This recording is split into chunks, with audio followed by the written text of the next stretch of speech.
కొద్ది క్షణాలలోనే సంవత్సరాలు నెలలుగా మారాయి, నెలలు రోజులుగా మారాయి, రోజులు గంటలుగా మారాయి, గంటలు క్షణాలుగా మారుతూ ఉన్నాయి.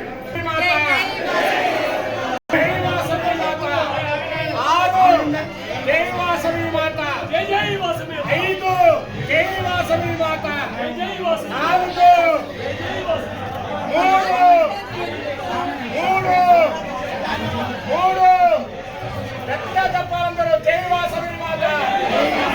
3 2